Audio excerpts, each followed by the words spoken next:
¿por qué mi nicho es una mierda?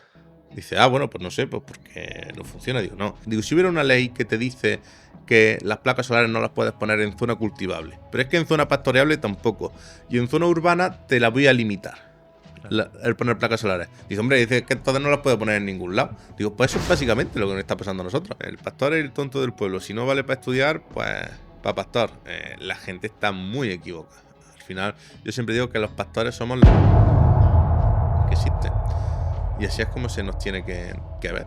Por eso nuestro negocio es una mierda, porque hay políticas de mierda. Necesitamos políticas valientes que apuesten por la ganadería extensiva y que pongan en valor lo que nosotros hacemos.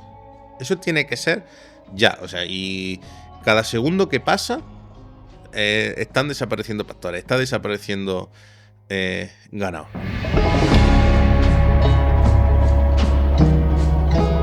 Bienvenidos a Mente Rural. En el episodio de hoy vamos a hablar con Javi Guerrero sobre transhumancia. Javi, bienvenido a Mente Rural. Muchísimas gracias. Muchas gracias a ti por invitarme y encantado de estar aquí. Vamos a hablar de transhumancia, porque yo siempre había dicho transhumancia. Transhumancia. Transhumancia. Con H intercalada después de la S. Transhumancia. Vale. Pues mira, lo más básico que era el nombre, yo pensaba que era con una N ahí entre medio. No. Vale, Javi, ¿y cuánto tiempo llevas dedicándote tú a la transhumancia? ¿Y cuál es tu relación con la transhumancia? Bueno, pues mi vida ha estado profundamente ligada a la transhumancia básicamente desde que tengo memoria.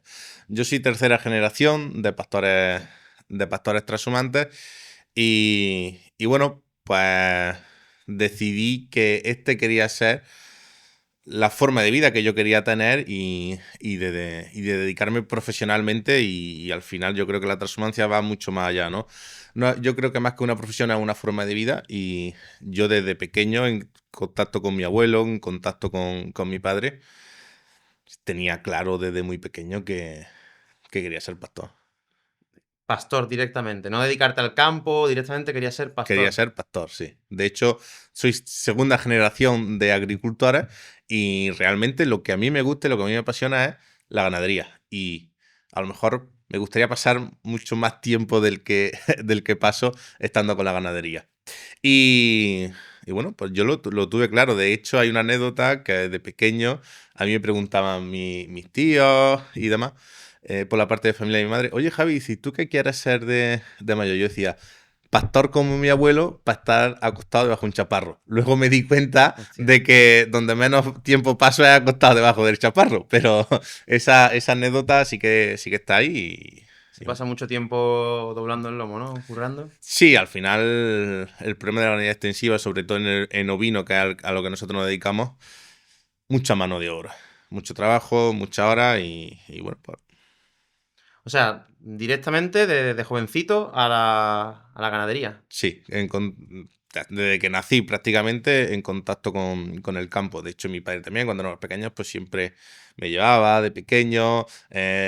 Como al final también él tampoco podía aprovechar y sacar mucho tiempo para estar con nosotros, pues entonces los días festivos y demás, pues hacíamos como un pequeño perol en el campo y íbamos la familia allí para poder estar con mi padre. Y bueno, pues eso también yo creo que ayuda a tener las cosas claras.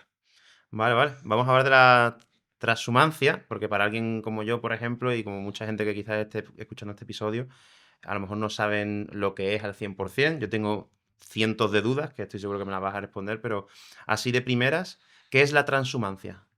Bueno, la transhumancia como tal es el movimiento estacional del ganado. Siempre vamos buscando los pastos más húmedos o más cálidos dependiendo de la época del año. Por ejemplo, en invierno siempre vamos buscando los pastos más cálidos. Siempre vamos evitando evitar la nieve, que no nos pille la nieve y tener que estabular el ganado. Y luego, por ejemplo, en verano vamos buscando los pastos más húmedos. Por ejemplo, las ovejas que van a transhumancia pastan en 2 primaveras. Cuando acaba la primavera en Sierra Morena, nosotros volvemos a la Sierra de Segura y pillamos las primaveras de la Sierra de Segura. ¿Cuál es el recorrido del ganado en transhumancia? O sea, ¿empiezas en el sur o en qué época del año empiezas? Nosotros, por ejemplo, la que hacemos es de la Sierra de Segura, desde Santiago Pontones hasta el Parque Natural de Cardeña y Montoro. Vale. Cruzamos prácticamente la provincia de Jaén entera. Vale. Entonces, de noviembre a mayo estamos en la Sierra de Cardeña, en Sierra Morena, Y, y de mayo a noviembre más o menos estamos en Santiago Pontones, que ya aún unos pastos mucho más frescos y demás. Ostras. Vale, vale, entiendo. Claro, yo pensaba que, claro, desde mi punto de vista, un poco de la ignorancia, pensaba que os movíais dependiendo de dónde había más pasto, pero os movís más por el clima, ¿no? Por la Sí, comodidad del ganado, ¿no?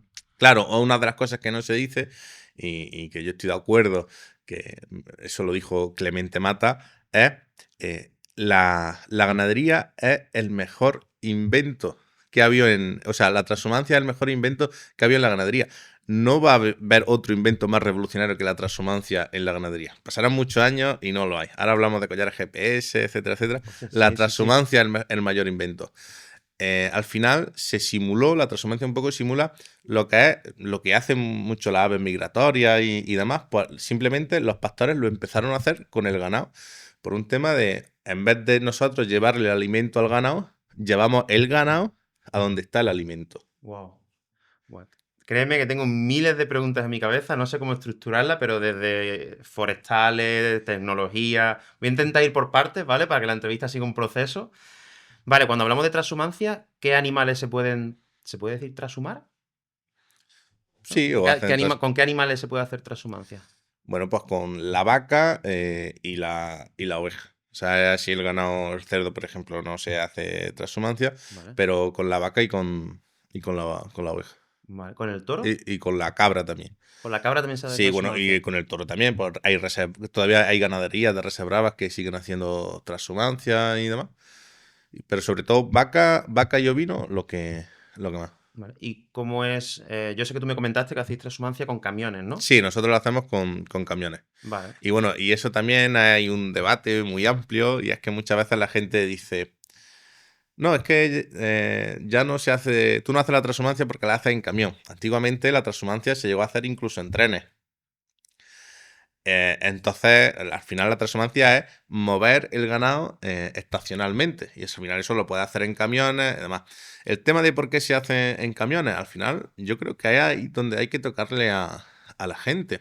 Al final, hablamos de la transhumancia, patrimonio inmaterial de la humanidad. Suena muy bonito, pero claro, al final yo siempre hago una reflexión. El problema de hacer hoy en día la transhumancia en camión viene un tema económico, por supuesto, pero más que el tema económico, lo que pesa es la presión social y burocrática que hay encima. O sea, las vías Vale. pecuarias están como están. O sea, hay una ley de vías pecuarias que no se está prácticamente ejecutando, se está haciendo alguna mejora, se está haciendo tal, pero siempre te encuentras alguna siembra, algún olivar, alguna carretera que hay que cortar. Entonces, al final es tanto la presión social que tú vas haciendo la transhumancia, que aparte de que te cuesta el dinero, o sea, es más lo inconveniente y la presión social, porque claro que nosotros seguiríamos haciendo la transhumancia aunque nos costara económicamente el dinero, porque es más rentable transportarla en camiones que transportarla andando. Por ejemplo, en el caso de mi padre y yo, que recorremos más de 200 kilómetros. Y estamos mi padre y yo solos. Entonces eso habría que buscar personal. Claro. Son 12, Porque cuando 15. haces la. Perdona, cuando haces la transhumancia, cuando vas o en camión o a pie, ¿qué personas hay implicadas? Aparte del pastor.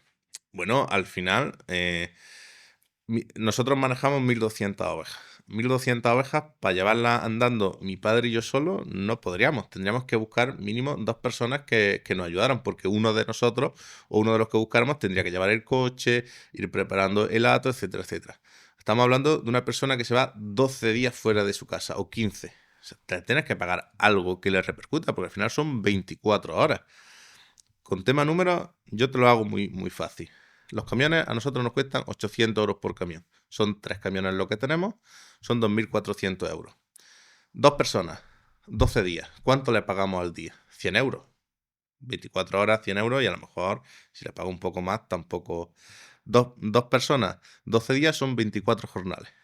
¿Cuánto son 24 jornadas a 100 euros? 2.400 euros. Claro. Ya hemos igualado las cuentas, equivalente a lo que nos cuesta el camión. Ahora, gasoil, comida, cena y algún imprevisto que puede surgir. Entonces, económicamente la transhumancia es más barato en camión. Pero hablamos de la presión social que se ejerce muchas veces sobre la ganadería o sobre la figura del pastor. Entonces, hay que plantearse muchas veces eso. Y yo soy muy partidario de conservar las tradiciones. Por supuesto que hay que conservarlas. Pero siempre hago una pregunta.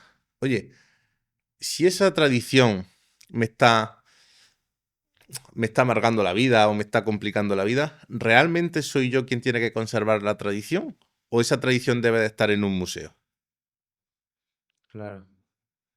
Ahí es donde hay que llevar a las personas. Que luego al final la transhumancia muchas veces decimos, no, es que esto es para vosotros. No, no, no, no. Nosotros ofrecemos unos servicios públicos y unos bienes públicos que no se nos está pagando. Por ejemplo, cuando hacéis transhumancia, has dicho que un coste de llevarla en camión, por ejemplo, para vosotros es en total para 1.200 ovejas, 2.400 euros. 2.400 euros. Cuando se hace la transhumancia, ¿tenéis algunos beneficios? O sea, ¿el pasto que las ovejas comen os lo ahorráis también? Bueno, Cómo va eso? al final, cuando tú haces la transhumancia, pues cuando van por las vías pecuarias, pues las ovejas van comiendo y demás, pero al final eso no te repercute económicamente absolutamente. No es algo significativo, ¿no? No, no es algo significativo. Entonces, la transhumancia a día de hoy, la gente que la sigue haciendo a pie, pues totalmente por romanticismo, por cosas de que se han hecho siempre. Económicamente no es viable. Y al Claro. final, yo siempre planteo otra cosa. Vivimos en pleno siglo XXI. A día de hoy, encontrar una pareja y tú decirle que voy a estar 6 meses fuera y otros 6 meses en otro. Al final es muy difícil compatibilizar eso también. Esa es la realidad. O sea, quien diga otra cosa, miente. Y eso es la realidad, ¿eh? Y la gente que nos estamos incorporando y seguimos haciendo transhumancia, nosotros, por ejemplo, en nuestro caso, yo vengo de un sitio de Santiago Pontones, un municipio muy extenso, pero muy pequeño en cuanto a población. Y estamos el 30% de los pastores transhumantes de España, Hostia, en un pueblo, en un el pueblo 30% de los pastores transhumantes. de España. Y luego había una ola de incorporaciones que se están incorporando a la ganadería y muchos de ellos, la gran mayoría, pastores transhumantes. Gente joven, amigos míos, compañeros míos. Y oye, eso nunca se ha sacado el tema de lo difícil que es compatibilizar en pleno siglo XXI el tema, por ejemplo, de encontrar pareja. Muchas veces nosotros cuando nos incorporamos sabiendo muchas veces por encima de todo que a lo mejor nos jugamos también el futuro y a lo mejor la ilusión de formar una familia. Claro. Sí, eso es un poco también, forma parte también de lo que es la presión social, ¿no? Sí, El aspecto social de la transhumancia. Y cuando te refieres a la presión social de la transhumancia, has mencionado vías pecuarias, o sea, ¿cómo afecta la presión social, digamos, en los accesos o cómo?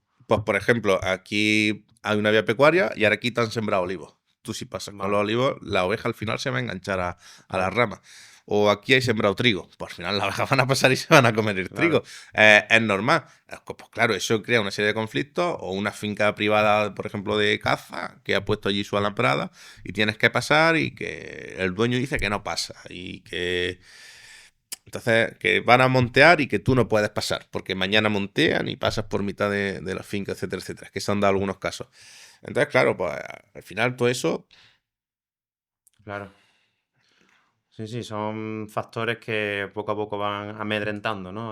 amedrentando a que esto desaparezca. Y luego, pues lo que digo, yo soy partidario de si nosotros hacemos un bien público, un bien común que afecta y que repercute en la sociedad, pues se nos tiene que pagar.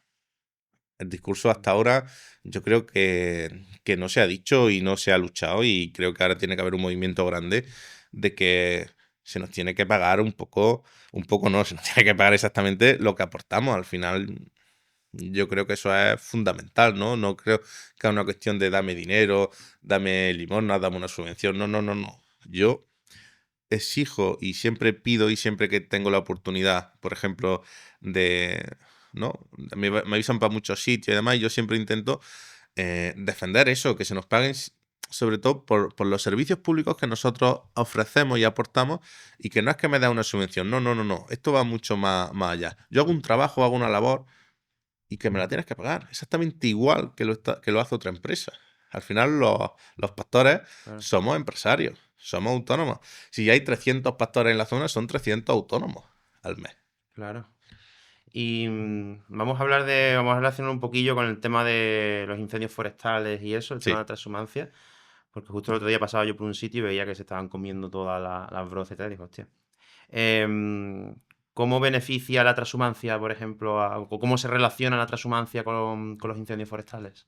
Bueno, al final yo creo que venimos de un verano que han pasado catástrofes que nadie teníamos previsto y que pensábamos que iba a pasar, que eran que ardieran pueblos enteros.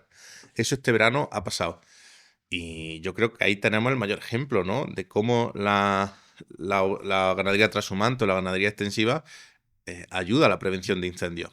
Pero ya no solamente a la prevención de incendios, que a lo mejor es lo más importante que hace la ganadería, sino cómo te mejora el ecosistema, cómo ayuda a la infiltración de agua, cómo fija población en zonas rurales. Al final, la ganadería transhumante y la ganadería extensiva juega un papel fundamental en el mundo rural y luego a nivel medioambiental.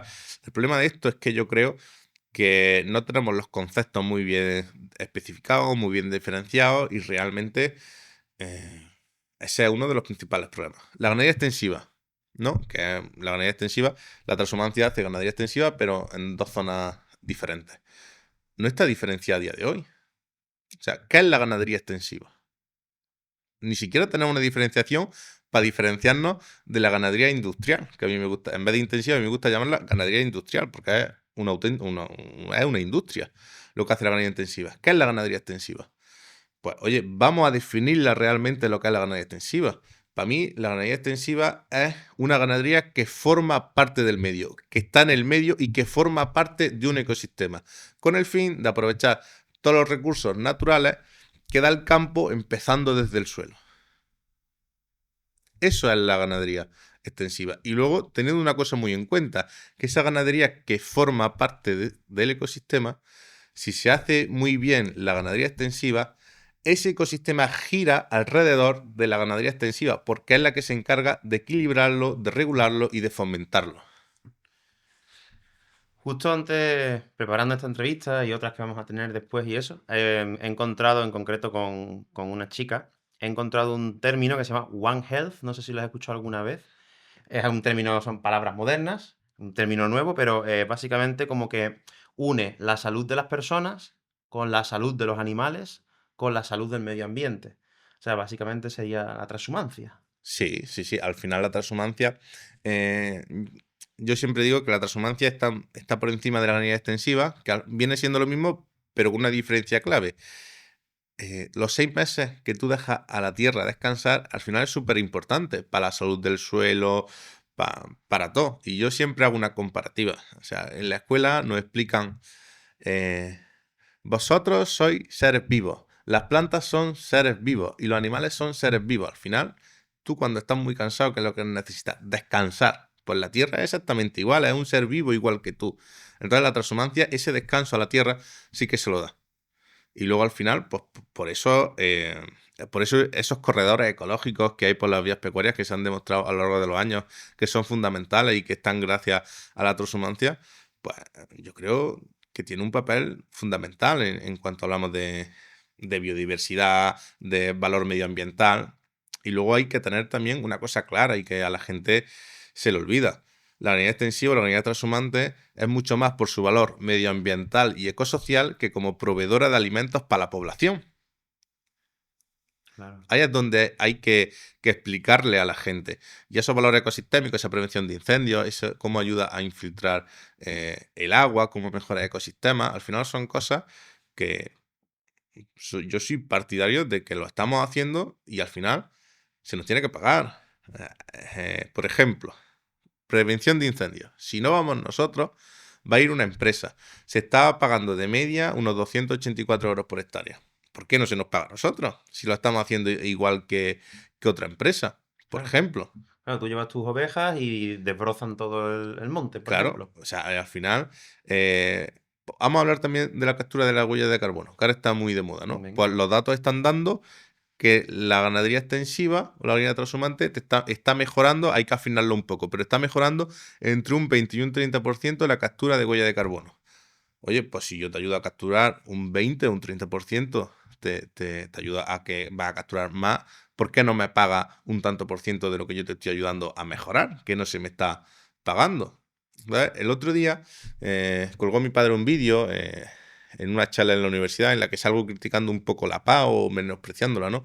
Y decía que para lo que nos están dejando de la paz, que nos la podían quitar. Bueno, se montó aquello. Y al final lo que yo defiendo es, y lo que yo digo es que los ganaderos nos estamos conformando con una política agraria comunitaria que nos están dando las migajas y nos llevamos conformando toda la vida. Y yo estoy totalmente en contra de eso. O sea, tenemos que luchar porque la política agraria comunitaria se nos pague realmente lo que se nos tiene que pagar. Si hablamos, por ejemplo, en derechos de pago básico que están pagando en Italia o Grecia, otros países de la Unión Europea, pues se está pagando entre 200 y 300 euros por hectárea. A nosotros nos están pagando 60. Entonces, pues para lo que nos están pagando, que nos lo quiten y vámonos al libre mercado. Al libre mercado que lo tenemos en carne, que no podemos competir, porque si alguien se piensa que nos esté escuchando que la ganadería extensiva va a ser rentable vendiendo cordero o vendiendo ternera o lo que sea, está totalmente equivocado. Por ejemplo, en ovino, si queremos ser rentables para vendiendo cordero, estamos hablando de que nos tenemos que ir a precio de caviar. Y cuando tú vendas a precio de caviar, ojo, cuidado, a ver quién nos compra. Claro. Entonces, a la gente yo creo que todas esas cosas hay que explicárselas y hay que aterrizar a la gente realmente lo que nosotros aportamos. Claro, porque un ganadero como vosotros que os dedicáis a la transhumancia, ¿cómo obtenéis los beneficios como autónomo? Aparte de, bueno, imagino que la carne de ¿Mm? oveja, por ejemplo, cordero, ¿cómo se por curiosidad, cómo tiene beneficios Ve- un transhumante? Venta de cordero y subvenciones públicas. La política agraria comunitaria. Claro, ¿qué pasa? Que la política agraria comunitaria, o sea, al final eso es estar bajo una normativa que burocráticamente, que eso es otro tema y otro de los problemas que tiene ahora mismo la ganadería transhumante y la ganadería extensiva es la cantidad de problemas que estamos teniendo a nivel burocrático. Y luego, es que económicamente no te repercute. O sea, al final, yo siempre digo lo mismo. Vamos haciendo la cuenta del pobre y aquí va rolando la piedra y dice, bueno, no he ganado nada, pero he podido vivir este año. Vamos para adelante. Entonces yo creo que eso tiene que cambiar. Al final lo que yo siempre vengo reclamando y mucha parte del sector venimos reclamando es queremos vivir dignamente. Claro. Y para eso, que se nos pague por los servicios públicos, por los valores ecosistémicos que nosotros aportamos, es fundamental. Y como te estaba diciendo antes, yo defiendo un libre mercado. Igual que en el cordero lo tenemos y no podemos competir con la industria, vámonos a un mercado libre de valores ecosistémicos. Igual que si tú le pagas a una empresa, pues se nos tiene que pagar a nosotros. Porque esto, eh, y mucha parte del sector está equivocada en esto, porque a mí me pasó hasta hace muy poco. Y vino a visitarme Clemente Mata y Pago Gasero, que son dos referentes y dos personas que llevan su vida dedicada a la defensa del mundo rural, de la ganadería extensiva. Y Clemente Mata me preguntó, oye Javi, ¿tú qué gestionas? ¿Hectáreas o ovejas? Y yo, con la total convicción del mundo, le respondí que yo gestionaba ovejas. Y me lo explicó de tal manera que me di que llevaba muchísimo tiempo equivocado. Y él me dijo, dice, Javi, dice, no, dice, tú gestionas hectáreas. Los pastores gestionan hectáreas de terreno. Y me lo explicó de la siguiente manera. Mira, un mecánico tiene sus herramientas, sus llaves, para arreglar lo que es el alternador, lo que se te rompe del coche. Y la ganadería extensiva, el pastor, tiene su herramienta, que es la ganadería, para gestionar la hectárea de terreno. Hostia. Claro, o sea, que a través de la herramienta, en este caso de las ovejas, gestionas tus hectáreas, La cuidas el monte, por así decirlo, Exactamente. y mantienes bien el monte. Hostia, qué comparación, ¿no? Qué metáfora más buena, Sí, ¿no? y a raíz de ahí cambió mucho mi visión acerca de la ganadería extensiva, de la ganadería transhumante, de lo que nosotros realmente tenemos que darle valor es a los valores ecosistémicos que aportamos. Y el futuro pasa por ahí, por conseguir que se nos pague por lo que realmente nosotros aportamos. Y yo creo que viniendo de un año del que venimos, yo creo que encendíamos la tele y a día de hoy todavía la seguimos encendiendo y vemos ya que a lo mejor algo sí que se ha estado haciendo mal con los pastores y con la ganadería extensiva, ¿no? Sí, porque cada 2 por 3 incendios en todos lados y Muchas veces cualquiera que va al monte ve aquí, Málaga, mantos de brozas así, en el monte mantos de pino, de pinaza. Eso al fin y al cabo, no sé, imagino que tiene que ser como un combustible, ¿no? Sí, al Si pasa final algo. eso es material pirotécnico para que el monte arda. Lo que hay en el monte son auténticos polvorines. ¿Todo eso se lo comen el ganado cuando pasa por ahí? Por ejemplo, lo que es la hoja de pino y eso no es que no se lo come, pero sí es verdad que ayuda a mejorar todo. O sea, es que al final donde hay pasta el ganado, o sea, al final es que te hace una labor. ¿Por qué? Porque va evitando que la zona, el campo, que tú cuando lo abandonas, lo que hace es que se va convirtiendo en matorral, que al final ese es el problema. Cuando hablamos de este verano lo hemos escuchado en la tele. Fuegos de sexta generación. Un fuego de sexta generación te dicen que es un fuego y que se dan las condiciones climáticas y las condiciones no sé qué, pues que el fuego ya no se puede apagar. Yo siempre digo que un fuego de sexta generación es un fuego que se da en un monte donde lleva abandonado 20 años, donde allí llevan sin pastar ovejas 15, 20 años. Eso es, ¿por qué? Porque el campo se va criando el matorral, eso es ya material leñoso y al final cuando eso arde, eso es imposible de apagar porque al final coge unas temperaturas. ¿Qué pasa? Muchas veces que si tú, por ejemplo, tienes el pasto, pues tienes, por ejemplo, 3, 4 horas de pasto. Al final el fuego, eso va pasando por debajo y no llega a engancharse, por ejemplo, al árbol. Pasa totalmente por abajo. A lo mejor se le puede quemar un poco la hoja y demás, pero la vuelve a tirar y luego la vuelve a echar. Pero no pasan las barbaridades que estamos viendo que están pasando. Claro, todos esos incendios que estamos viendo son por el abandono de los montes, que se forma ahí Mm. toda esa leña que tú has dicho y tal. Imagino, ya no es del tema, pero imagino que también el factor humano, el que vivan personas en los pueblos y vayan a recoger leña al monte, también indirectamente también ayuda bastante, ¿no? Bueno, al final eso es fundamental, ¿no? Yo siempre digo que no tienen, una vez que ya se ha pegado fuego, pues que no tienen que ir a ver dónde se ha pegado fuego. Tienen que ir a la zona donde no se ha pegado y ver por qué no se ha pegado fuego. Nosotros, por ejemplo, en Santiago Pontones, somos el ejemplo perfecto. El otro día creo que dieron el dato. 65.000 cabezas de ganado. Oye, y se lleva haciendo una gestión de un parque natural que es modelo a nivel andaluz, a nivel nacional e incluso a nivel europeo. Y eso es gracias a los pastores. Y allí no se ha pegado fuego. Siempre que se ha pegado algún fuego, que muy pocas veces se ha pegado, a lo mejor se han quemado 5, 8, 10 hectáreas. Como mucho. O sea, el fuego no le da tiempo a expandirse. Entonces, ahí es realmente donde tienen que ir ver cómo se ha gestionado ese territorio y por qué allí no se está pegando fuego. O sea, Santiago de Pontones, está en Jaén, ¿verdad? Sí, en Jaén, en la Sierra de Segura. Santiago de Pontones sería un ejemplo de control ecológico de incendios forestales. Sí, sí, o sea, al final, y de conservación de parques naturales, gracias a la ganadería extensiva. Al final somos ejemplo de muchas cosas, o de cómo somos compatibles con el plan cinegético, que al final ese es uno de los principales problemas también que está teniendo la ganadería transhumante, que se nos ha metido en una guerra artificial que realmente no existe con el plan cinegético y dicen que no somos compatibles, pero en la Sierra de Segura llevamos siendo toda la vida compatibles. Entonces, pues allí somos otro ejemplo de cómo se puede hacer la gestión. Entonces, yo creo que Santiago Montaner somos ejemplo de muchas cosas. Hostia, ya veo. 65.000 cabezas de ganado. 65.000 cabezas de ganado. ¿Y cuántos habitantes hay en el municipio? Bueno, el municipio es un municipio muy grande y no sé si hay 2.000 y poco.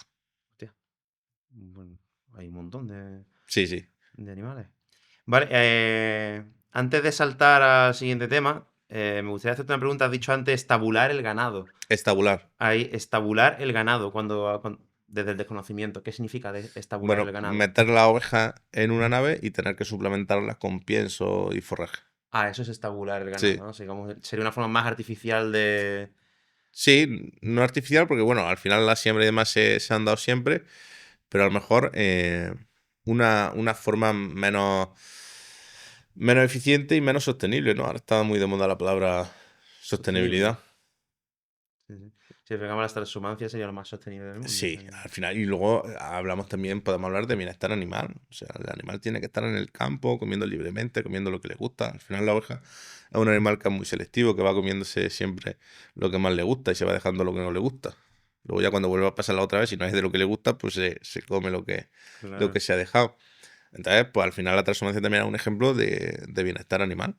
¿Qué come la oveja dentro del bosque mediterráneo? ¿Cuál es su planta Pues favorita? prácticamente come de todo. O sea, es que Todo lo no. que pilla, ¿no? Y al final también la ganadería extensiva, la ganadería transhumancia también consiste un poco en hacer eso, ¿no? Que no hacer grandes recorridos y que la oveja se vaya comiendo solamente lo que más le gusta, sino que paste varios días por la misma zona y que vaya controlando Claro. esa planta. Pero al final también, si hay grandes extensiones de terreno que solo la oveja solo come lo que le gusta y se deja lo que no le gusta, al final tampoco se está pastoreando bien porque el monte, ese ecosistema bien equilibrado y demás se va a ir perdiendo porque la planta que no se come se va a ir siempre apoderando y la otra al final va a acabar desapareciendo. Eso también es importante saberlo. Y al final, por eso es tan importante la figura del pastor. Al fin y al cabo lo que hace es crear un equilibrio natural. Exactamente. Que muchas veces dicen, bueno, los pastores, el tonto del pueblo. O sea, al final, yo lo digo muchas veces y no me da vergüenza decirlo. Ya había días que, que, que me he ido llorando a mi casa porque no sabía qué tenía que hacer allí hasta que no ha ido mi padre. Y al final es una profesión que no se puede aprender leyendo en un libro. O sea, y es una profesión que se transmite de generación tras generación y que todos, todos los días, hasta con 90 años, siempre va aprendiendo cosas. Entonces, la gente cuando dice que muchas veces todavía se tiene ese concepto, ¿no? El pastor es el tonto del pueblo. Si no vale para estudiar, pues para pastor. La gente está muy equivocada. Al final, yo siempre digo que los pastores somos los mejores gestores medioambientales que existen. Y así es como se nos tiene que ver. Desde luego. Sí, yo cada vez que veo los ganados cruzando la carretera y eso, es como, no sé, como el que encuentra una luciérnaga, como el que Sí. encuentra algo que dice, hostia, voy a disfrutarlo, ¿no? Voy a Hmm. aprovecharlo. Vale, vamos a hablar un poquillo del futuro, presente, futuro de la transhumancia, cómo se relaciona un poco con el turismo, cómo se puede fomentar y eso. Em, ¿Cómo ves tú como pastor, cómo ves tú el futuro de la transhumancia? Pues no sé, con una incertidumbre grande. A veces, según el día, a veces lo miro con futuro y que sí que tiene futuro. Otras veces lo miro en que no tiene futuro, porque no hay nada más que ver los datos de que al final estamos en un negocio ruinoso. O sea, al final, y esa es la realidad de la ganadería extensiva y la ganadería trashumanante. Y no tenemos que ver nada más que los datos que el 50% de ganadería de los pastores los últimos 10 años, más del 50% han desaparecido. O sea, nadie se va de un negocio si es rentable. Y al final el relevo generacional que está viendo. Yo siempre lo explico. Y muchas veces yo me he llegado a preguntar, ¿y yo por qué cojones decidí ser pastor?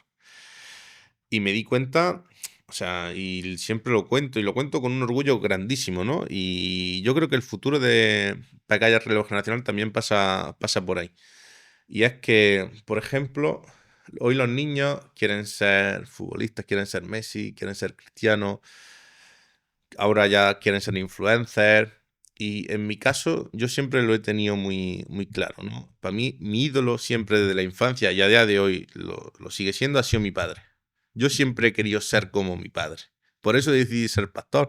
Me daba igual el tema económico, me daba igual que no. Yo siempre había visto que en mi casa no había faltado de nada, no había faltado nunca ni pan ni leche y que yo quería ser exactamente igual que mi padre. Que no puedo tener un coche mejor, pues tengo un coche peor. Que no puedo tener una casa con piscina, pues tengo una casa sin piscina. Pero quería ser como mi padre, porque idolatro y idolatraba a mi padre. Y esa fue la decisión por la que decidí ser pastor. Hay muy poca gente que venga al sector diciendo, oye, pues yo aquí puedo criar a mi familia, puedo vivir bien, tengo estos privilegios, tengo. Que va, todo lo contrario. Y yo creo que hay que darle al pastor la figura que se merece. Yo creo que el futuro pasa por ahí. Hay un desconocimiento tremendo de lo que es la ganadería extensiva, de los valores ecosistémicos que aportamos. Muchas veces lo digo también. Los niños dicen que quieren ser médicos porque salvan vidas, pero nadie le dice a un niño cuánto hay en un 20% de biodiversidad. ¿Por qué un 20% de biodiversidad? Porque las zonas que estaban siendo pastoreadas y ya no están siendo pastoreadas, se está perdiendo un 20% de biodiversidad.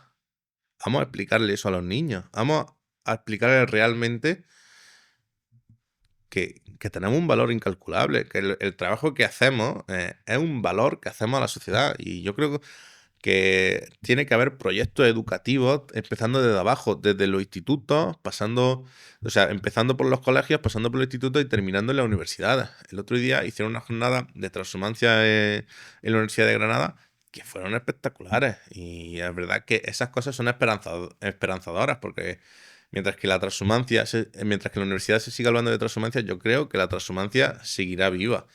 Pero al pastor hay que darle el lugar que se merece. O sea, no. Y yo creo que eso lo tenemos que luchar. El otro día vino Gabri A Regenerar a visitarme y cuando me vio me dice: Javi, te voy a convertir en una superestrella. Y yo le dije: Gabri, yo no quiero ser una superestrella. Y me lo explicó muy bien. Y me dijo: Javi, ¿cómo estaban antes las escuelas de cocina? Estaban vacías, nadie quería ser cocinero.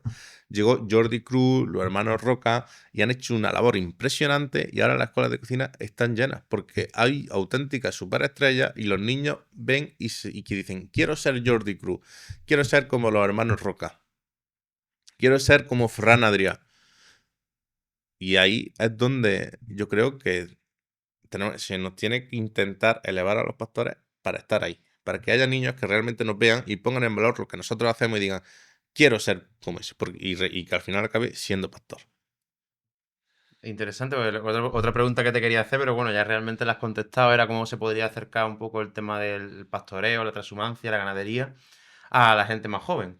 Y bueno, dentro de lo que cabe lo has respondido más bien, un poco alcance, ¿no? Sería al fin y al cabo visibilidad. Sí, Quizás sería, sí, ¿no? se nos tiene que dar visibilidad. Y luego, el otro día también discutía con un amigo tomando café. Y de estos días que está todo negro, ya no llovía y tal, digo: porque no llueve, porque. Y me dice: tío, pues a lo mejor es que tu nicho es una mierda. Y dije: pues sí, pues seguramente mi nicho sea una mierda. Digo, no te voy a decir que no, pero ¿por qué mi nicho es una mierda? Dice: bueno, pues no sé, pues porque no funciona. Digo: no. Digo, mi nicho es una mierda porque hay políticas de mierda que hacen que mi nicho sea una mierda. Porque si tú tuvieras que invertir en placas solares o en ganadería, ¿dónde invertiría? Dice: hombre, yo en placas solares. Digo: efectivamente. Digo, porque hay políticas que lo avalan. Digo, si hubiera una ley que te dice que las placas solares no las puedes poner en zona cultivable, pero es que en zona pastoreable tampoco, y en zona urbana te la voy a limitar. El poner placas solares. Dice: hombre, dice que entonces no las puede poner en ningún lado. Digo: pues eso es básicamente lo que nos está pasando a nosotros. Por eso nuestro negocio es una mierda, porque hay políticas de mierda. Necesitamos políticas valientes que apuesten por la ganadería extensiva y que pongan en valor lo que nosotros hacemos.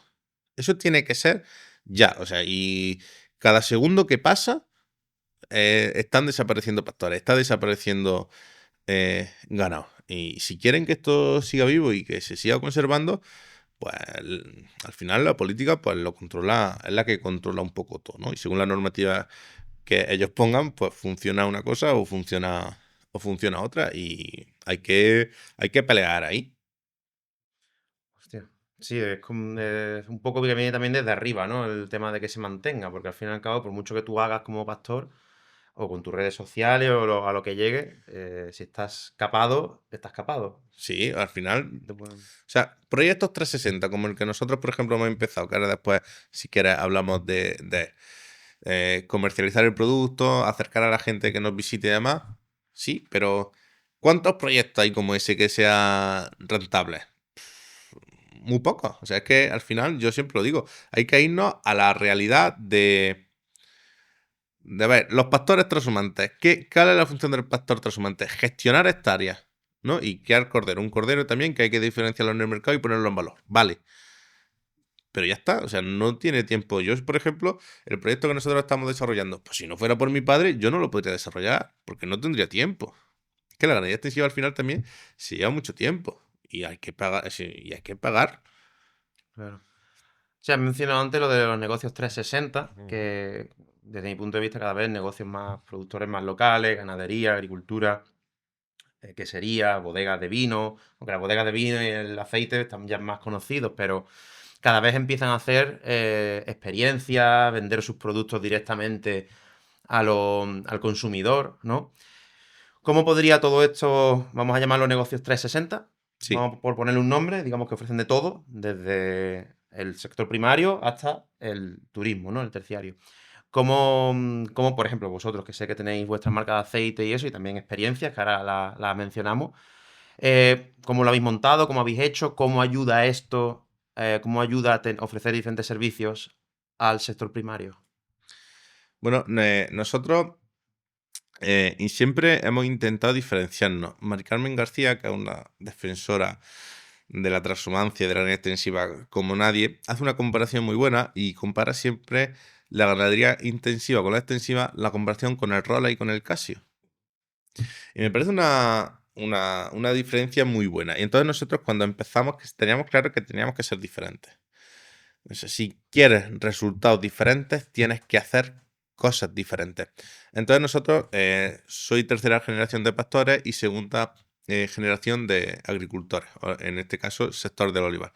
Y lo que hacemos es que cuando llegamos al Parque Natural de la Sierra de Cardeña y Montoro, integramos la ganadería dentro del olivar. Entonces eso nos permite no utilizar productos químicos. Entonces nosotros queríamos diferenciar el producto, a ver de qué manera, pero sobre todo darle visibilidad a la ganadería. Entonces se nos ocurrió hacer esta botella. Empezamos a buscar también con el tema de la lana. Al final la lana a día de hoy es un problema porque se ha convertido en un residuo, no tiene salida, no tiene valor en el mercado y queríamos aprovecharla de alguna manera. Entonces Delma, que es mi mano derecha en el proyecto y un rayo de luz a nivel empresarial que viene y luego al final, pues bueno, trabajar con ella me ha convertido también en ese vínculo de amistad. Se le ocurrió la maravillosa idea de hacer una oveja, que visualmente fuera una oveja, ¿no? Que en la propia botella te contara y te explicara, y ya no solo eso, sino que diera un paso más allá y tú pudieras interactuar, que pudiera, tanto visual como táctil, te recordara a una oveja. Y bueno, al final empezamos a darle vueltas y con suerte encontramos a Ana y Francis, que son maestros artesanos y fueron Premio Nacional de Artesanía del año 2020. Y están también en la Sierra de Segura, en el Pilarillo, entre Sira y Orcera. Y allí tienen sus telares y allí hacen pues sus cosas, ¿no? Y son capaces de hacer una cosa como esta, que es hacer como un traje, ¿no? Que simularía un poco lo que es el cuerpo de la oveja. Y luego hemos trabajado también con un carpintero local, que ha sido lo que nos ha hecho la base de madera. Entonces la botella simularía lo que es la oveja. Es preciosa, ¿eh? Al final, ¿Cómo se llama eso? Packaging, ¿no? sí, el El packaging. packaging, ¿no? Es precioso, la verdad que, no sé, me parece... Porque al final tenemos que jugar ahí, tenemos que jugar en esa liga. Al final, cuando hablamos de productos gourmet, yo creo que muchas veces se nos olvida una cosa. Y es que esté muy bueno, que tenga mucha calidad y precio caro. Pero yo creo que los productos gourmet tienen que ir más allá. Tienen que contar algo, te tienen que transmitir, te tienen que decir algo. Al final, Experiencia. exactamente, que sea una experiencia y que te cuente algo que te lleve a otro sitio. Nosotros siempre decimos que dentro de esta botella, en este aceite, hay una historia viva, que es la historia de la transhumancia, y está aquí dentro. Está en la lana, está en la base de madera, está en todo. Y yo creo que los productos gourmet tienen que estar ahí, no simplemente en que sea una calidad extraordinaria. Esto formaría parte de ese negocio 360 que Sí, mencionabas antes, ¿verdad? Y... hostia, a ver, me parece, no sé, tío, una idea muy buena. ¿Quién ha dicho que se le ocurrió? ¿A Delma? Delma, sí. Delma, que es una compañera... Delma, bueno, ella dice que es creadora de ideas y totalmente porque tiene una idea y luego pues, es la que me lleva la imagen de la marca, redes sociales, branding y demás y me parece O sea, una maravilla. Bueno, al Una fin. idea muy buena y creo que bastante alineada con lo que es vuestro propósito en el negocio, ¿no? Sí, luego también, pues bueno, a nivel de reconocimiento nos hemos llevado 8 o 9 premios a nivel nacional, internacional en cuanto a diseño. Y la verdad, pues que muy contento. Y luego, pues eso, el producto lo tenemos que diferenciar y que te cuente esa historia o esa pequeña historia, yo creo que es fundamental. Y los productos de lo que te has dicho, de pequeños productores locales y demás, tenemos que estar ahí y jugar ahí, hacer cosas diferentes y darle al consumidor algo diferente. Sabemos que en cuanto a calidad somos muchísimo mejores que las grandes industrias, pero tenemos que dar un pasito más. Falta esa visibilidad, Sí, quizás, que la gente poco a poco vaya llegando. Pero bueno, yo creo que cada vez más gente, por lo menos yo estoy un poco metido en este mundillo de investigo y eso, cada vez creo que hay más interés por el rural, por lo agro. Y también hay cada vez más gente que quiere vivir experiencias. Vosotros también ofrecéis una experiencia de turismo rural, ¿no? sí. Nosotros los meses de octubre, que empezamos ya con la recolección de aceitunas, al mes de mayo, hacemos lo que es en Sierra Morena, en el Parque Natural de Cardeña y Montoro, experiencias, ¿no? Dependiendo la época del año, pues ya es verdad que somos un proyecto muy joven. En noviembre hacemos un año. O Hostia. sea, imagínate. Entonces, pero bueno, creemos que la gente tiene que venir y visitar. O sea, hay una desconexión tremenda de lo que la gente come y de dónde viene. Y eso a la gente se lo tenemos que aterrizar. Y eso a la gente no se le puede poner en una etiqueta. Eso la gente lo tiene que vivir con los pies en la tierra. Y, Claro. y entonces, al final, esa experiencia, nosotros siempre decimos que hacemos una experiencia de vida, una experiencia de que la gente venga, de que vea cómo trabajamos y, por ejemplo, en época de paridera, que puedan realmente ver y tocar cómo es nuestro trabajo y sentirlo a ellos. ¿Yo podría hacer una experiencia de transhumancia con vosotros? Bueno, estamos trabajando en un proyecto que todavía no estamos en negociación y queremos, si es verdad que queremos sacarlo para próximo mayo, pero bueno, según cómo se den las negociaciones, saldrá o no saldrá, yo creo que sí que va a salir en un proyecto de 3 días de transhumancia. Y yo creo que el futuro de la transhumancia pasa un poco por ahí. Hay mucha gente que está totalmente en contra.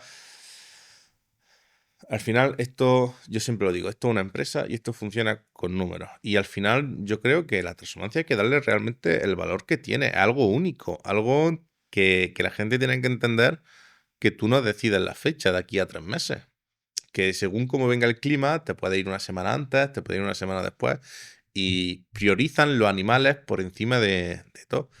A mí hay una cosa que me da un poco miedo cuando hablamos de turismo rural, turismo agro, y es que cuando el visitante viene y pasa por encima de la gente que vive en el territorio y que produce alimento en el territorio, ese turismo deja de tener sentido.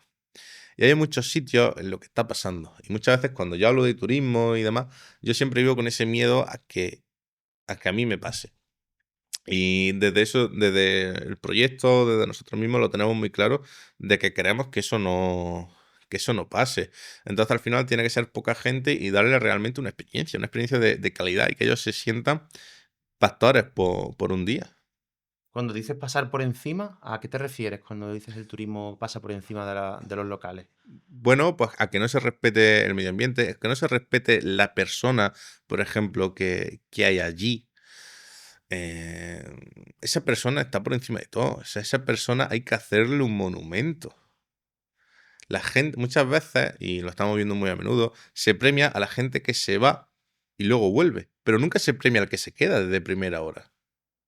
Y gracias a esas personas que deciden quedarse de primera hora, esa gente se puede ir y luego puede volver. Porque si todos decidimos irnos, aquí no queda nadie. Y cuando a lo mejor ya queremos volver, a lo mejor ya es demasiado tarde. Entonces, la persona que está en el territorio, la gente que viene a visitar de fuera, tiene que saber que está allí gracias a esa persona y que esa persona la tiene que respetar y que esa persona tiene prioridades. Yo, por ejemplo, si estoy atravesando con mis ovejas, tío, pues lo siento mucho si te tienes que esperar 5 minutos y vas con prisa, pero es que yo tengo prioridad. Y eso a Claro. la gente hay que explicárselo y hay que. Tienen que entenderlo. Y al final. nos estamos dando cuenta, de muchos sitios está pasando, de que la gente viene y que no respeta el medio ambiente, el sitio, ni el medio ambiente, ni la conservación, no respeta, por ejemplo, a la gente que vive en el territorio, y eso es un error gravísimo. Sí, muchas veces hemos mencionado esto con temas de agroturismo, gastroturismo y eso, hemos mencionado estos temas, de que muchas veces es interesante eso, el integrarse con los locales y eso. Me gustaría saber un poco más sobre esta experiencia de, aunque no la tenéis montada y eso, pero ¿cómo sería vivir una experiencia de transhumancia? ¿Cómo sería esa experiencia? Al final, Desde el primer día hasta el último, ¿qué se hace en esa experiencia? vivir. O sea, vivir la transhumancia, estar en contacto con la naturaleza y estar en contacto con los animales mientras ellos van andando. O sea, no vamos a hacer nada del otro mundo. O sea, algo muy sencillo. Y dormir en el campo, en el raso, como se dormía antes. Sí, o sea, es al final una experiencia de vida. O sea, lo que nosotros queremos hacer y vamos a ofrecer es una experiencia de vida.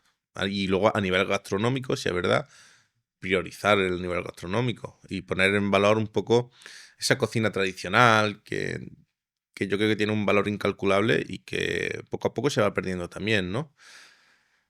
Sería interesante, bueno, sería bonito de eso, hacer una experiencia de 3 días trashumando y después quizá el último día, no sé, comer algo, un queso de la oveja o incluso Hombre, al carne. final, durante los 3 días tienes que ir comiendo, ¿no? Pero el último día a lo mejor sí que nos gustaría esos productos de los que nosotros hablamos, elevarlos a lo mejor donde tienen que estar, ¿no? A la alta cocina. Claro. Sí. Desde el desconocimiento, ¿qué producto se saca de la oveja en concreto? En nuestro caso, que tenemos razas segureñas, carne. Carne. La lana al final no se puede. Es un pelo muy corto y no tiene valor en el mercado. Y leche no somos productores de leche. Entonces, al final, el producto que nosotros sacamos y que es el producto estrella y que es el mejor cordero del mundo, con la total seguridad del mundo, eh, luego, pues depende del tipo de raza, pues se puede sacar la lana o la leche. Aunque la lana sí es verdad que está más complicado porque es lo que hemos hablado antes. La lana no tiene realmente un valor, ¿no? Y a mí es un producto que me da mucha pena, porque si vemos la historia de, de España, la historia de la lana, joder, o sea, la lana fue la moneda de cambio que hubo en España. En la época de la Mesta, los pastores tenían tanto poder que podían decidir quién era rey y quién no. Por eso el dicho de al dinero se le dice muchas veces la lana. Viene de allí, de la época de la Mesta, de Alfonso X el Sabio. Y al final nos damos cuenta de cómo ha trascendido con el paso de los años y que a día de hoy es un producto que no tiene valor en el mercado. Efectivamente, mirándolo, preparando la entrevista, subí que estaba hasta prohibido exportarla a otros países, que tenía que quedarse en España, ¿no? Para que la tuviésemos aquí. Bueno, bueno, La lana en la merina. época de la En la Mesta, época, sí, claro, estaba prohibido porque tenía un valor incalculable y sirvió muchas veces a nivel europeo y demás hacer negociaciones y demás con el tema de la lana. O sea, tenía un valor incalculable. joder, sí. Se podría, pensándolo así, aunque la lana merina, sobre todo, es la que se usa para ropa, Sí. ¿no? Para hacer ropa. ¿Se hace ropa a día de hoy con lana merina? Sí, pero el problema de la lana es que tiene tanta mano de obra que al final se encarecen mucho los costes de producción. Entonces, al final, pues tienes que pagar un Claro. precio elevado. ¿Qué pasa? Pues con la industrialización del textil, y ahora lo estamos también viviendo, por ejemplo, en el campo, sobre todo con el tema de olivar, en ganadería ya lo hemos vivido. Con la industrialización, pues se pierde muchas veces la base, ¿no? Claro, Y al final, con la industria es prácticamente imposible competir. Imposible. claro. ¿Y se podría usar la lana para los cultivos? ¿Se podría usar de alguna forma como una especie de no sé, para retener la humedad? Se están haciendo ahora muchas pruebas, muchos estudios y están saliendo positivos de que ayuda mucho a sobre todo a mejorar la infiltración del agua, a guardar mucho más la humedad y luego la lana tiene muchos nutrientes que con el paso del tiempo pues se va deshaciendo y esos nutrientes también los va cogiendo el suelo. Y los estudios y las pruebas que se están haciendo están siendo muy positivos. De hecho, creo que el otro día leí una publicación que había una empresa de Alemania que había hecho un pellet, como un pellet de lana, para el tema plantas. Hostia, joder. Sí, cada vez van a ir saliendo más cosas. Creo que se llama permacultura, esa. Ahí ya me pierdo. Ahí esa de esto, creo que está por ahí. Me he dejado dos preguntas que te quiero preguntar, ¿vale? Una es, has dicho que vendíais carne, sobre todo. ¿Cuál es la diferencia entre la carne de un pastor trashumante, por ejemplo, como vosotros, o una carne de la industria? Un cordero industrial y un cordero de transhumancia. En cuanto a sabor, no hay color. O sea, yo siempre lo digo y lo digo con la boca muy abierta y muy ancha. O sea, tenemos el mejor cordero del mundo. O sea, no hay un cordero mejor que el segureño. Y luego al final, el cordero trashumante, al no tener que estar estabulado, pastar libremente, no comer pienso y demás, le da una calidad extraordinaria. Lo que pasa es que luego al final nadie se ha preocupado de ponerlo en valor. Tú hoy, por ejemplo, vas a comprar carne, tú no sabes si es de ganadería intensiva o extensiva. Entonces, yo creo que eso es un error y que teníamos que exigir un sello de calidad, ¿no? Un sello que nos diga, oye, esta carne viene de ganadería extensiva o de ganadería intensiva. Después, el que compre la carne, que compre lo que quiera. Pero por lo menos darle opciones y explicarle que tiene esas opciones. A día de hoy, esa opción no la tiene. Y yo creo que es un error. Y ese sello de calidad lo tenemos que exigir. Yo voy a contar una cosa, que uno de los problemas que he tenido este primer año con mi aceite, y es que el aceite lo han protegido bajo la IGP y las denominaciones de origen. Entonces yo vengo con una propuesta totalmente diferente. Yo digo, yo no soy IGP de Jaén ni IGP de Córdoba. Yo soy trashumante. Y mi aceite es tanto de Santiago como de Pontones, como de Córdoba. Porque sin esas ovejas trashumantes, este aceite no existiría. Existiría otro que se sacaría del olivo, pero otro no. Muchas veces cuando yo le cuento esto a la gente que pone la normativa para el tema de feria y demás, que en las mejores ferias no puedo estar porque se ha protegido el IGP de denominación de origen, se piensa que le estoy contando un cuento. Y no es ningún cuento. Al final hay que entender cómo se puede hacer la agricultura también con, ¿no? En este caso transhumante, que ahora se lleva mucho el tema de agricultura regenerativa. ¿Cómo se hace ese tipo de agricultura? Integrando la ganadería dentro del cultivo. Entonces, yo creo que a estos productos, en la feria gourmet, en las mejores ferias del mundo, tienen que estar este tipo de productos, diferenciando, poniendo en valor, diferenciando el producto y luego, sobre todo, poniendo en valor la importancia de conservar lo antiguo. Al final, nosotros hacemos la primera práctica agrícola que existió y lo único que hacemos es que la seguimos conservando en el tiempo. Nosotros no hemos inventado nada, ya está autoinventado. O sea, pero como se ha perdido, ya prácticamente nadie la hace, pues hay que ponerla en valor. O sea, sí. Y mencionabas antes lo de las carnes. ¿No hay ninguna diferenciación para saber si yo me estoy comiendo un cordero trashumante? No, no, no, no. Nada. Nada. Y yo, vale, por curiosidad ya personal, y creo que mucha gente se hará la pregunta. Si yo quiero comprar carne de tus corderos, por ejemplo, en lugar de ir al supermercado, ¿hay alguna forma que yo pueda hacerlo, aunque sea desplazándome? No, porque, bueno, sí, pero no se podría entrar nadie, porque al final también hablamos de la presión social. Hoy, por ejemplo, nosotros vamos, ¿qué te digo yo? 15 días de transhumancia. No podemos matar a un cordero en mitad de la vereda y comérnoslo, Que es lo que se ha hecho toda la que es lo vida. que se ha hecho toda la vida. Ahora eso tiene que sacar una guía, tiene que tener una identificación, tiene que ir a matadero, tiene que ir. Y yo creo que esos mataderos locales, esos mataderos pequeños, yo creo que hace mucha falta y nos facilitaría muchas veces pues para hacer ese 360, intentar comercializar un poco el cordero por nuestra cuenta, a lo mejor con restaurantes locales, etcétera, etcétera. Claro, porque a mí personalmente me gusta comprar mucho carne de pasto y toda la carne lo más orgánica posible y eso. Bueno, cuando yo digo orgánico, digo de primera mano, de productor directamente. Eso de etiquetas y eso, pues, Mm. bueno.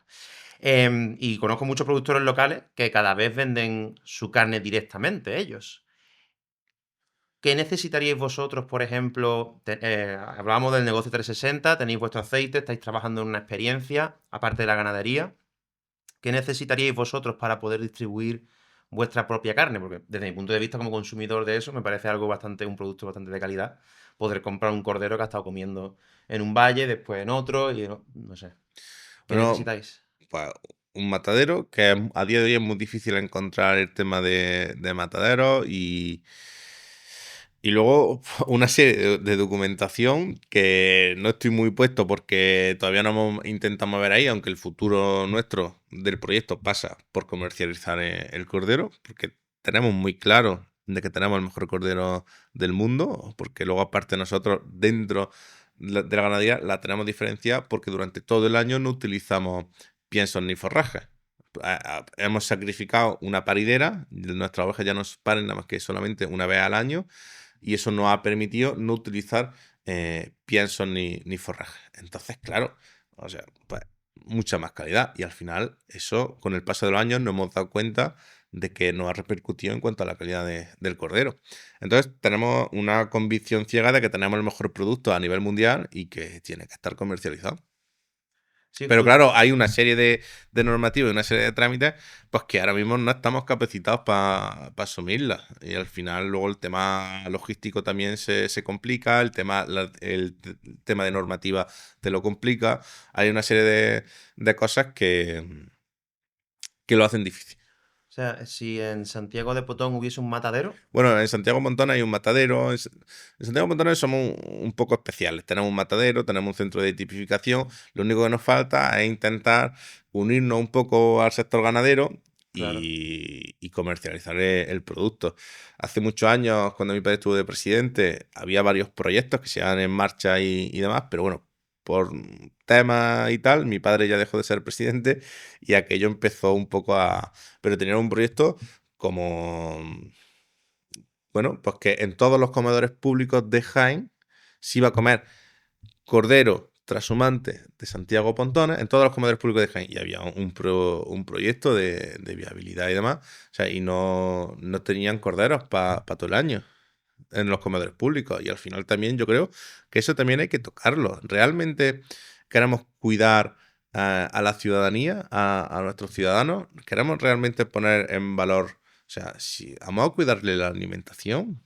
Y por ejemplo, el otro día, para que veamos el valor que tienen los pastores de Santiago Pontones y por qué hay que apoyar hay que apoyar a ciertos productores o a lo mejor a los productores de Santiago Pontones. Tuve la oportunidad de hacerle una réplica o darle mi visión a la consejera de Medio Ambiente, a Catalina García, y le dije que tanto la administración como la ciudadanía tenían una deuda histórica con los pastores de Santiago Pontones, que generación tras generación el parque natural se había conservado y éramos un modelo eh, tanto a nivel andaluz, nacional y europeo. Y que ya no solo eso, sino Santiago Pontones, hemos evitado la despoblación porque durante muchísimo tiempo los pastores hemos sido el primer motor económico de la zona. A día de hoy el turismo nos ha pasado por encima. Y el turismo mueve muchísima gente en Santiago Pontones, pero que no se nos olvide una cosa, que ese turista viene a degustar el cordero que nosotros criamos y a disfrutar del parque natural, que es un ejemplo. O sea, aún así, aún no siendo el primer motor económico, seguimos siendo imprescindibles para que el primer motor económico funcione. Por eso hay que apostar por los pastores de Santiago Pontones. Si realmente queremos seguir conservando el parque y que Santiago Pontones no esté despoblado. es un parque natural, ¿no? Sí, en la Sierra de Segura. La Sierra de Segura toma la zona de Murcia, Jaén, Sí, sí, ahí. esa zona, ¿no? Mm. O sea, qué interesante eso de... Me quedo con lo del 360 porque o sea, habéis hecho mucho en un año. O sea, el aceite, la experiencia que estáis trabajando, el tal. Y justo después viene una muchacha a hablar, María, que tú la Sí. conoces, María de la Serranía, viene a hablar de veterinaria y me comentó una cosa que me dijo, ya te la desarrollaré en la entrevista, que no, o sea, si no recuerdo mal, era el tema como una especie de mataderos itinerantes. Y pensándolo, y digo, muchos productores como vosotros, que tenéis vuestros corderos y eso, digo, mataderos itinerantes o mataderos en pequeños pueblos podría facilitar, no solo facilitaros mucho la vida, sino mejorar mucho la calidad de vida de la gente de la zona, porque ese lugar podría mantenerse con la carne que producen los propios ganaderos de la zona, sin tener que llevar la oveja a otro matadero, a otro lugar, ¿no?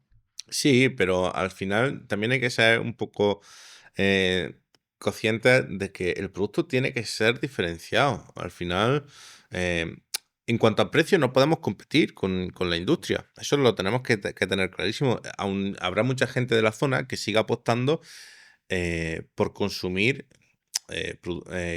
un producto que venga de... Local, ¿no? No, que venga de la industria, pero que al final por tema precio, ¿no? O sea, al final los precios los sueldos son los que son, los alquileres estamos viendo cómo se están poniendo, entonces al final habrá gente que sí, pero a lo mejor sí es verdad que hay gente que a lo mejor dice, oye, pues yo un fin de semana, que bien me junto con fulanico, que me junto con menganico, vamos a comprar un... O sea, pero hay que darle Hablando de opciones. precios, no hay tanta diferencia. No sé, pues yo aquí, por ejemplo, a ver, Bueno, vamos a hablar un poco de gente de tú a tú del pueblo, ¿no? Comprar un chivo por la zona pueden ser, por ejemplo, vamos a poner 100, 120 euros.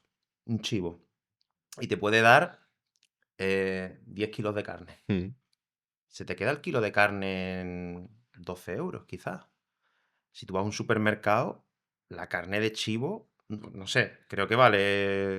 bueno, porque a ti te lo ponen a como... Claro, Claro, que eso es que pasa. A ti es que te precio ponen directo, ¿no? precio a como nosotros lo vendemos a, por ejemplo, a los mayoristas. Claro, Entonces, claro. por eso muchas veces decimos, no, coño, si es que no hay tanta diferencia, pero porque al final nosotros lo vendemos así de...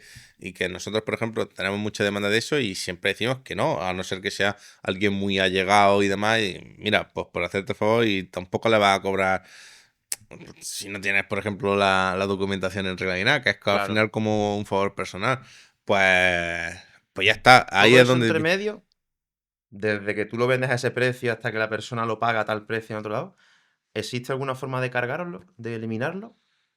Los mataderos, ¿no? Bueno, los mataderos, pero al final también... Es que al final cuando sales al mercado entiendo un poco cómo funciona el mercado y es muy complicado hacer un 360 porque buscar los clientes es muy complicado. Necesitas una cantidad de tiempo que en ganadería extensiva no tienes. Porque son 365 días al año, Claro. 24 horas al día. Entonces, mm, no tienes ese tiempo. Entonces, ¿cómo vamos a buscar los clientes? O sea, al final el tema de intermediarios siempre va a estar, pero sí que diferenciando el producto y a lo mejor teniendo un poco el precio más elevado, por ejemplo, en la raza pajuna. La raza pajuna es una raza de vaca que hay menos vacas que linces. Oye, Está en peligro de extinción. vaca pajuna. Sí, la vaca pajuna. Pues han sacado un sello de calidad que es raza autóctona 100% y eso le ha diferenciado el producto y ha conseguido, no, que la cosa cambie, pero por ejemplo, si iban a seguir siendo vaqueros, no iban a seguir teniendo la vaca pajuna. Porque al final la vaca es más pequeña, le cuesta más hacer kilos y se la pagaban menos. Pero gracias, por ejemplo, a ese sello de calidad, ya hay carniceros y que tienen carnicerías locales que apuestan por ese producto. Porque hay gente que lo está consumiendo gracias a ese sello de diferenciación. Pues te ayuda un poco a mejorar la rentabilidad del negocio. Al final, la ganadería extensiva, la ganadería transhumante, hay que medirla por lo que realmente aporta a nivel medioambiental y ecosocial, más que como proveedora de alimentos para la población. Eso la gente lo tiene que tener muy O sea, claro. que digamos esos sellos de calidad o sellos de dónde proviene, las denominaciones de origen y eso, sería una forma de acortar esa cadena, ¿no? Un poco de ponerlo a vosotros más fácil para vender el producto. Sí, porque ya hay una diferenciación. El problema que estamos teniendo ahora en el mercado es que la carne que compramos no sabemos realmente de dónde viene. O sea, al final te pueden estar engañando o no. Si yo quiero comprar vuestra carne, ¿hay algún producto en concreto que la venda o algo? No, ¿Una carnicería del pueblo o algo? no, al final nosotros vendemos a mayoristas y los Y esta mayoristas la venden distribuís, ¿no? a, sobre todo, bueno, pues Marruecos, Arabia Saudí, Dubái, Claro, etcétera, etcétera. cordero, ¿no? Entonces, ahora mismo, pues no, estamos Que tú trabajando. me digas, por ejemplo, mira, vas a la carnicería de Santiago de Potones que está No. aquí en la plaza y puedes comprar nuestro cordero, por ejemplo, ¿sabes? En Santiago Montones sí que hay dos carnicerías locales, sí que venden cordero segureño y demás. Pero fuera de ahí, luego está, por ejemplo, la cooperativa de Huéscar y demás. Pero, por ejemplo,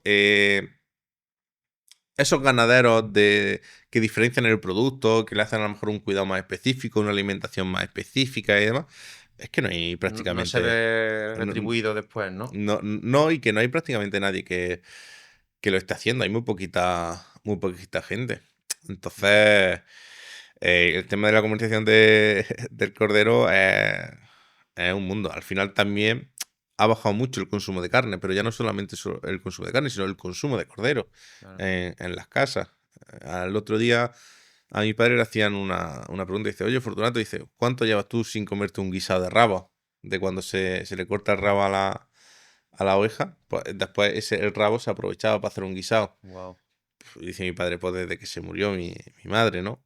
Pues al final son pequeñas cosas que tú te das cuenta de que hasta muchas veces incluso los mismos productores hemos bajado también el consumo. Hostia, qué curioso. Se pierden las recetas, se pierde esa cultura popular. Vale, Javi, pues vamos a ir terminando un poquillo la entrevista. Te voy a hacer un Mm. par de preguntas que siempre suelo hacer a los invitados y eso. La primera de ellas es si hay algún tema en concreto o alguna persona que te gustaría escuchar si tuvieras la oportunidad. Yo creo que persona, Paco Casero yo creo que sería una figura importante. Lleva su vida entera dedicada a la defensa del mundo rural, a la defensa de la ganadería extensiva. Ha dado la vida por defender el mundo rural, y yo creo que es una persona a la que en estos sitios con formatos más nuevos, más novedosos, se le tiene que dar voz. Se le tiene que dar voz porque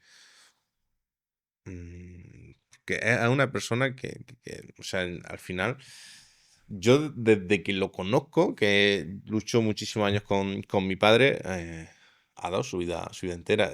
Ya jubilado con 76 años, tiene una fundación que es su proyecto vital, la Fundación Sabia, por el compromiso y los valores.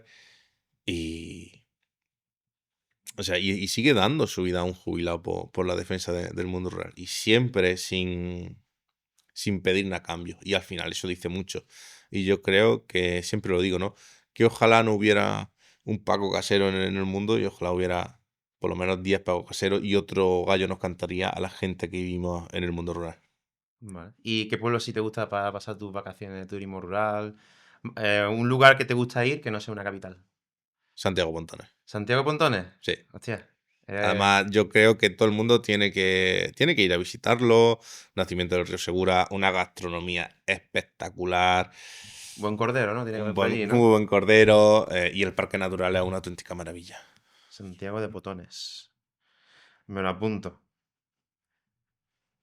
Perfecto, Javi. Pues nada, muchísimas gracias por pasarte por el podcast a hablar de transhumancia. La verdad que ha estado muy interesante y tiene las ideas bastante claras, ¿eh? Y bien puestas. Pues muchas gracias a ti por invitarme, y bueno, ¿no? Has de agradecer que la gente que tenemos voz, que se nos dé voz en estos micrófonos, y que podamos divulgar un poco de la importancia. Yo creo que eso es fundamental, y yo creo que las gracias a ti por darnos voz a un sector que creo que la necesitamos más que nunca. Sí, yo espero también que lo que comentábamos antes, que cada vez todo este tema de redes sociales y tal se mueva mucho más en torno al mundo rural. Confío en que sea así y espero que se le siga dando voz a la transhumancia y no se pierda, porque al fin y al cabo yo también pienso que eso es, o sea, la mejor forma de luchar contra todas estas cosas que llaman ecológico, no sé qué, eco-friendly y tal, es transhumancia. Sí, Es que es lo que hay. Eso. Pues nada, muchísimas gracias, Javi, a un ti placer, tío. Encantado. igualmente.